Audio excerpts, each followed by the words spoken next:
Saat ini, lebih dari setengah penduduk Indonesia tinggal di kawasan perkotaan. BPS memproyeksikan laju urbanisasi akan terus meningkat menjadi 66,6% di tahun 2035. Permasalahan perkotaan seperti banjir tahunan, kemacetan, pemukiman kumuh, penyebaran penyakit menular, dan permasalahan kota lainnya kerap kali ditemui sebagai salah satu akibat dari meningkatnya jumlah penduduk yang potensinya belum termanfaatkan dengan baik. Tujuan pembangunan berkelanjutan atau TPB adalah agenda pembangunan global yang disepakati di Sidang Umum PBB pada tahun 2015 dengan prinsip universal, integrasi, dan inklusif atau no one left behind. Agenda ini terdiri dari 17 tujuan, 169 target, dan 241 indikator yang diharapkan tercapai pada tahun 2030. Tercapainya TPB diharapkan dapat mengakhiri kemiskinan dan mewujudkan masa depan masyarakat serta kota-kota yang sejahtera, inklusif, tangguh, dan berkelanjutan. Sebagai anggota PBB, Indonesia berkomitmen untuk mencapai tujuan dan target TPB. Bentuk komitmen tersebut berupa penerbitan Peraturan Presiden Nomor 59 Tahun 2017 yang mengatur pemerintah pusat dan daerah untuk menyusun rencana aksi daerah TPB sebagai panduan untuk merencanakan program kegiatan untuk mencapai target TPB. Rencana aksi nasional maupun daerah dijalankan dengan mengacu kepada peta jalan TPB serta kelembagaan seperti Tim Koordinasi Nasional dan Sekretariat SDGs atau TPB. Dengan target pencapaian TPB di tahun 2030, ini berarti kita hanya punya waktu 10 tahun lagi untuk dapat mempercepat upaya yang kita lakukan, yang dikampanyekan melalui Decade of Action. Untuk itu, kita perlu membangun kemitraan dan memperluas jejaring menuju kota yang berkelanjutan.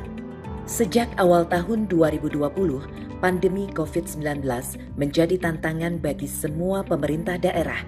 Hal ini karena situasi tersebut menyebabkan terjadinya perlambatan kemajuan pembangunan dan menimbulkan dampak yang luar biasa terhadap pelaksanaan TPB di Indonesia.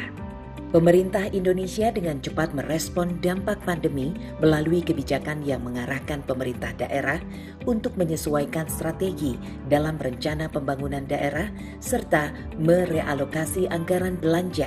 Sejak pertama kali diinisiasi pada 25 Mei 2000, APEKSI terus berupaya untuk memfasilitasi anggotanya yang sekarang berjumlah 98 pemerintah kota dalam melaksanakan otonomi daerah dan menciptakan iklim yang kondusif bagi pembentukan kerjasama antara pemerintah daerah yang tentunya menjadi bagian dari kontribusi APEKSI terhadap pencapaian TPB. APEKSI mendukung kepala daerah dan pemerintah kota anggota untuk tetap berkomitmen melaksanakan upaya pencapaian target tujuan pembangunan berkelanjutan atau TPB di masa pandemi. Upaya ini antara lain dilakukan APEKSI melalui advokasi, peningkatan kapasitas, kerjasama daerah, dan pengembangan inovasi. Berbagai program kegiatan yang dilaksanakan sebagai implementasi program tahunan sekaligus merespon kondisi pandemi COVID-19 dan mengakselerasi pencapaian TPB tersebut antara lain, APEKSI bekerjasama dengan UNESCO mengadakan seminar daring dengan tema Melindungi Hak-Hak Penyandang Disabilitas di Masa Pandemi COVID-19 yang dihadiri pemerintah kota seluruh Indonesia, mitra APEKSI, termasuk organisasi penyandang disabilitas. Banyak upaya yang dilakukan pemerintah kota dalam menghadapi pandemi kepada para penyandang disabilitas, antara lain adalah program jaring pengaman sosial atau Si Jamal untuk warga penyandang disabilitas yang terdampak COVID-19 di Kota Kediri. Pemberian bantuan smartphone, alat bantu dengar kepada warga penyandang disabilitas di Kota Banda Aceh untuk memudahkan dalam mendapatkan informasi secara digital dan mengurangi kontak fisik karena kondisi pandemi COVID-19.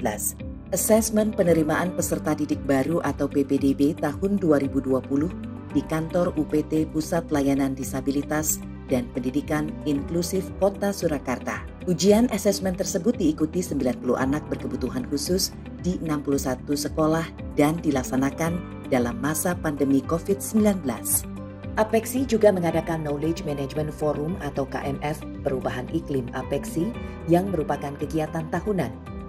Di tahun 2020, KMF dilaksanakan 2 kali, baik yang terselenggara atas kerjasama dengan ICLEI Indonesia dan WWF Indonesia, maupun dilakukan secara mandiri.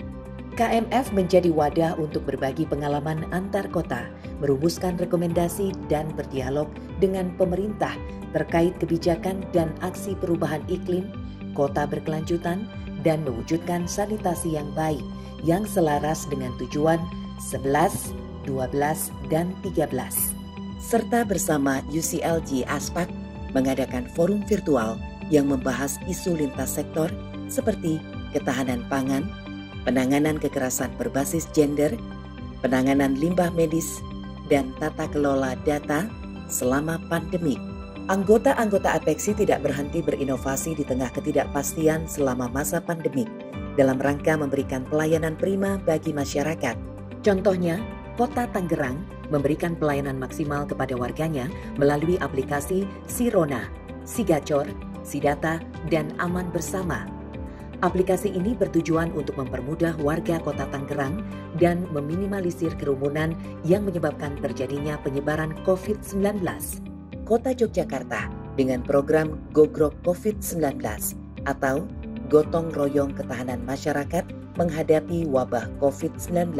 Kegiatan yang dilakukan Gogrok COVID-19 antara lain penyemprotan disinfektan di area umum, pembagian masker, pembagian sembako, dan pembentukan relawan mengajar di masing-masing RW. Di Indonesia bagian timur, pemerintah Kota Parepare menawarkan konsep kepariwisataan yang mengedepankan protokol kesehatan secara ketat dengan melibatkan Satgas Pariwisata di objek wisata Salo Karajai. Apabila diterapkan secara meluas, berbagai praktik baik tersebut bukan hanya dapat meminimalisir dampak COVID-19, tetapi juga berkontribusi terhadap pelaksanaan TPB yang efektif di daerah. Apexi percaya bahwa seluruh entitas memiliki peran penting dalam menanggulangi permasalahan ini. Dengan begitu, kolaborasi dan koordinasi antara instansi pemerintah, sektor swasta, institusi pendidikan, NGO, dan masyarakat menjadi kunci untuk menanggulangi dampak COVID-19 sekaligus mencapai TPB. Apexi percaya bahwa inovasi-inovasi yang dilakukan sesuai dengan konteks dan potensi daerah tidak hanya dapat meminimalisir dampak COVID-19 dan mempercepat proses pemulihan pandemi, tetapi juga berkontribusi terhadap pelaksanaan TPB yang efektif di daerah.